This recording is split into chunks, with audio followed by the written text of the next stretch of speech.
మొదటి సమూయేలు గ్రంథము 9వ అధ్యాయము.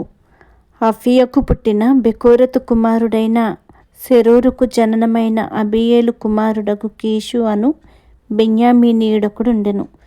కీషు భాగ్యవంతుడగు ఒక బెన్యామీనీయుడు. అతనికి సౌలు అనునొక కుమారుడుండెను. అతడు బహు సౌందర్యము గల యవనుడు.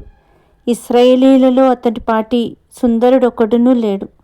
అతడు భుజములు మొదలుకొని పైకి ఇతరుల కంటే ఎత్తుగలవాడు. సౌలు తండ్రి అయిన కీషు యొక్క గార్ధబములు తప్పిపోగా కీషు తన కుమారుడైన సౌలును పిలిచి, మన దాసులలో ఒకరిని తీసుకొని పోయి గార్ధబములను వెదకుమని చెప్పాను. అతడు పోయి ఎఫ్రాయిము మన్యము తిరిగి షాలిషా దేశమున సంచరింపగా అవి కనబడలేదు. తరువాత వారు షైలీము దేశమును దాటి సంచారము చేసిరి గాని అవి కనబడకయుండెను. బెన్యామీనీయుల దేశము సంచరించి చూడగా అవి దొరకలేదు. అయితే వారు సూపు దేశమునకు వచ్చినప్పుడు, మనము తిరిగి వెళ్ళుదము రమ్ము, గార్ధబముల కొరకు చింతింపక నా తండ్రి మన కొరకు విచారపడునేమోయని సౌలు తన యొద్దనున్న పనివానితో అనగా, వాడు, ఇదిగో ఈ పట్టణములో దైవజనుడు ఒకడున్నాడు. అతడు బహుఘనుడు. అతడు ఏ మాట చెప్పునో ఆ మాట నెరవేరును. మనము వెళ్ళవలసిన మార్గమును అతడు మనకు తెలియజేయునేమో. అతని యొద్దకు వెళ్ళుదము రండని చెప్పెను. అందుకు సౌలు, మనము వెళ్ళునెడల ఆ మనిషికి ఏమి తీసుకొని పోవుదుము? మన సామాగ్రిలో నుండి భోజన పదార్థములు సరిపోయినవి. ఆ దైవజనునికి బహుమానము తీసుకొని పోవుటకు మనకేమీయూ లేదు అని తన పనివానితో చెప్పి, మన యొద్ద ఏమి ఉన్నదని అడుగగా, వాడు సౌలుతో, చిత్తగించుము, నా యొద్ద పావుతులము వెండి కలదు. మనకు మార్గము తెలియజెప్పినందుకై దానిని ఆ దైవజనునికిత్తుననెను. ఇప్పుడు ప్రవక్తయును పేరునొందువాడు పూర్వము దీర్ఘదర్శి అనిపించుకొనెను. పూర్వము ఇశ్రాయేలీయులలో దేవుని యొద్ద విచారణ చేయుటకై ఒకడు బయలుదేరిన ఎడల మనము దీర్ఘదర్శకుని యొద్దకు పోవుదము రండని జనులు చెప్పుకొనుట వాడుక. సౌలు, నీ మాట మంచిది, వెళ్ళుదము రమ్మనగా వారు దైవజనుడుండు ఊరికి పోయిరి. ఊరికి ఎక్కిపోవుచుండగా నీళ్లు చేదుకొనుటకే వచ్చిన కన్యకలు తమకు కనబడినప్పుడు, ఇక్కడ దీర్ఘదర్శి ఉన్నాడా అని అడిగిరి.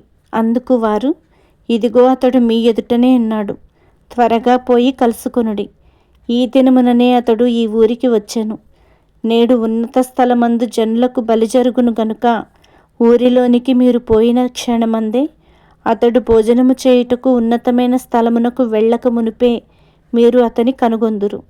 అతడు రాకమునుపు జనులు భోజనము చేయరు. అతడు బలిని ఆశీర్వదించిన తరువాత పిలువబడిన వారు భోజనము చేయుదురు. మీరు ఎక్కిపోండి, అతన్ని చూచుటకు ఇదే సమయమని చెప్పిరి. వారు ఊరిలోనికి రాగా ఉన్నతమైన స్థలమునకు పోవుచున్న సమూయేలు వారికి ఎదురుపడెను. సౌలు అచ్చటికి రేపు వచ్చునని యెహోవా సమూయేలునకు తెలియజేసెను. ఎట్లనగా, నా జనుల మొర నా యొద్దకు వచ్చెను, నేను వారిని దృష్టించి ఉన్నాను. కాగా ఫిలిష్తీయుల చేతిలో నుండి నా జనులను విడిపించుటకై నా జనులైన ఇశ్రాయేలీయుల మీద వారిని అధికారినిగా అభిషేకించుటకు గాను రేపు ఈ వేళకు నేను బెన్యామీను దేశంలో నుండి ఒక మనుష్యుని నీ యొద్దకు రప్పించుదును.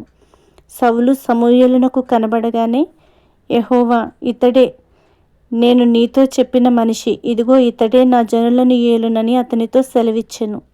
సౌలు గవనియందు సమూయేలును కలుసుకొని, దీర్ఘదర్శి ఇల్లు ఏది?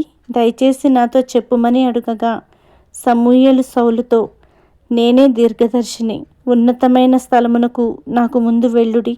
నేడు మీరు నాతో కూడా భోజనము చేయవలెను. రేపు నీ మనస్సులోనున్నదంతయు నీకు తెలియజేసి నిన్ను వెళ్ళనిచ్చెదను. 3 దినముల క్రిందట తప్పిపోయిన నీ గార్ధబములను గూర్చి విచారపడకుము, అవి దొరికినవి. ఇశ్రాయేలీయుల అభీష్టము ఎవరి యందున్నది? నీ యందును నీ తండ్రి ఇంటివారి యందును గదా అనెను.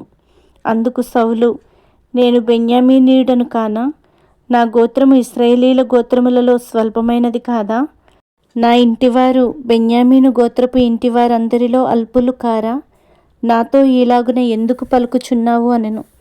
అయితే సమూయేలు సౌలును అతని పనివానిని భోజనపు శాలలోనికి తోడుకొని పోయి పిలువబడిన దాదాపు 30 మందిలో ప్రధాన స్థలమందు వారిని కూర్చుండబెట్టి, పచ్చనకర్తతో నేను నీ దగ్గర నుంచుమని చెప్పి నీ చేతికి ఇచ్చిన భాగమును తీసుకొని రమ్మనగా, పచ్చనకర్త జబ్బను దాని మీదనున్న దానిని తీసుకుని వచ్చి సౌలు ఎదుట ఉంచగా, సమూయేలు సౌలుతో ఇట్లనెను, చూడుము, మనము కలుసుకొని కాలమునకై దాచియించబడిన దానిని నీకు పెట్టియున్నాడు. జనులను పిలిచితినని నేను పచ్చనకర్తతో చెప్పినప్పుడు ఇది నీ కొరకుంచవలసినదని చెప్పి తిని. ఆ దినమున సౌలు సమూయేలుతో కూడా భోజనము చేసెను. పట్టణస్థులు ఉన్నతమైన స్థలము మీద నుండి దిగుచుండగా సమూయేలు సౌలుతో మిద్దె మీద మాటలాడుచుండెను. మరునాడు తెల్లవారునప్పుడు సమూయేలు మిద్దె మీదనున్న సౌలును పిలిచి, నేను నిన్ను సాగనంబుటకై లెమ్ము అని చెప్పగా సౌలు లేచెను. తరువాత వారిద్దరూ బయలుదేరి ఊరి చివరకు వచ్చుచుండగా సమూయేలు సౌలుతో, మనకంటే ముందుగా వెళ్ళుమని ఈ పనివానితో చెప్పుము. దేవుడు సెలవిచ్చినది నేను నీకు తెలియజెప్పు వరకు నీవు ఇక్కడ నిలిచియుండుమనెను. అంతటా వాడు వెళ్ళెను.